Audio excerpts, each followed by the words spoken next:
ഇപ്പൊ പപ്പ വിളിച്ചിട്ടുണ്ടായിരുന്നു സ്നോ പെയ്യണമെന്ന് പറഞ്ഞിട്ട് ഞാൻ ഇപ്പൊ കാണിച്ചുതരാം. സ്നോ പെയ്യുന്നത് വാല് തുറക്കാൻ പറ്റുള്ളല്ലോ. അല്ലെങ്കിൽ ആവശ്യമുള്ള സമയത്ത് അത് തുറന്നില്ല. നിക്കട്ടാ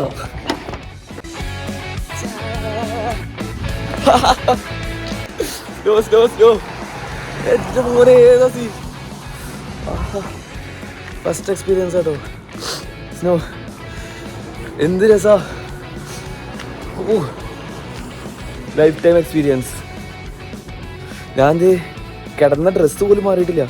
ജസ്റ്റ് ഒരു പാൻറ് ഒരു ടീഷർട്ട് ഇട്ടിട്ട് ഇറങ്ങി അങ്ങോട്ട്. അയ്യോ തടക്കണു മേത്ത് വീണിട്ട് ഒക്കെ അലിഞ്ഞലിഞ്ഞ് പോവാ. അപ്പൊ ഇതാണ് സ്നോ അല്ലേ. എനിക്ക് എന്തോ ഭയങ്കര ഇഷ്ടമായി. ഇത് നോക്കി മുടിയുമൊക്കെ വന്ന് നടക്കണ നോക്കി.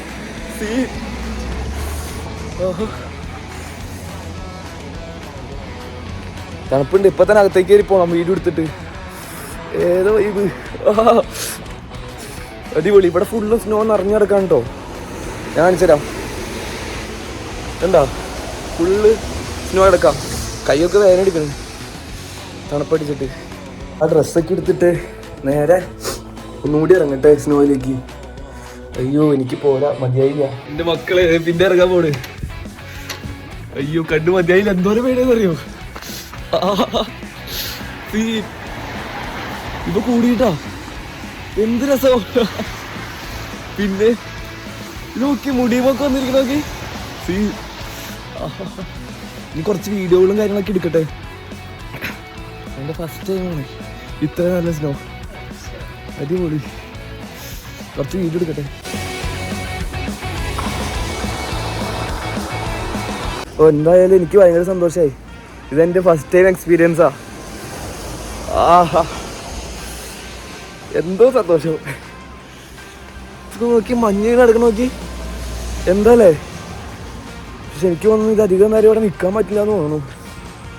ജാക്കറ്റൊക്കെ ഇട്ടുകൊണ്ടാണ് ഞാൻ ജാക്കറ്റൊക്കെ ഊരി പിന്നെ ഇറങ്ങി. ഒന്നും കൂടി കാണാം. അയ്യോ എന്ത് ഫീലാടോ ഇത്.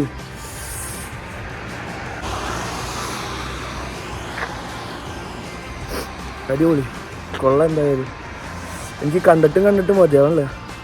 എന്താണെന്നറിയില്ല. ഇവിടെ കിടക്കുന്ന ഐസില്ലേ, ഐസുമ്പോൾ തൊട്ട് കഴിഞ്ഞാൽ കൈ മരവിച്ച് ആ സീനാവും. ഞാൻ കാട്ടി തരാം ജസ്റ്റ്. അയ്യോ വേണ്ട. ഇതിന് കുറച്ച് നേരം ഇങ്ങനെ കൈ വെച്ചുകൊണ്ടിരുന്ന കഴിഞ്ഞാൽ കൈ മരവിക്കെന്താ അറിയില്ല. അത്ര സീനാ. പക്ഷെ നമ്മൾ കൈ വയ്ക്കില്ല. നമ്മളിങ്ങനെ ഇതൊക്കെ നമ്മുടെ സന്തോഷം. ഇതൊക്കെ നോക്കി കണ്ടോ. തലയിൽ വയ്ക്കാം.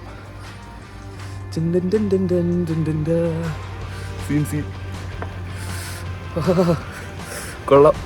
എന്തായാലും ഇനി കുറച്ച് കഴിയുമ്പോൾ ഒരു റൗണ്ട് കൂടി ഇറങ്ങണം. അയ്യോ തണുക്കണം. മഞ്ഞിൻ്റെ അടുത്ത് ബായ് പറഞ്ഞ് തിരിച്ച് കയറാണ്. ആ കൈ ഐസ് തൊട്ടിട്ടുണ്ടല്ലോ. ഞാൻ അതുമേന്ന് ജസ്റ്റ് വാരി എടുത്തതാ. ജസ്റ്റ് തൊട്ട് കഴിഞ്ഞിട്ട് കൈ മരവിച്ചു തുടങ്ങി. നല്ല മരവിപ്പുണ്ട്. ഞാൻ തിരിച്ച് വീട്ടിൽ കയറി. അയ്യോ ഇതിപ്പോൾ എന്തായാലും എനിക്കൊരു വല്ലാത്ത ഒരു എക്സ്പീരിയൻസായി. എക്സ്പീരിയൻസ് എന്നൊക്കെ പറഞ്ഞാൽ അത്രയും അടിപൊളി എക്സ്പീരിയൻസ് ആയിരുന്നു. ഇപ്പോഴും എൻ്റെ തലയിൽ ആ മഞ്ഞിൻ്റെ ചെറിയ അംശിക്കാണ്. അപ്പോൾ ഇതെനിക്കൊരു വല്ലാത്തൊരു എക്സ്പീരിയൻസ് ആയിപ്പോയി. ഇനിയിപ്പോൾ അടുത്തൊരു വീഡിയോ വരുന്നവരെ എല്ലാവർക്കും ബൈ.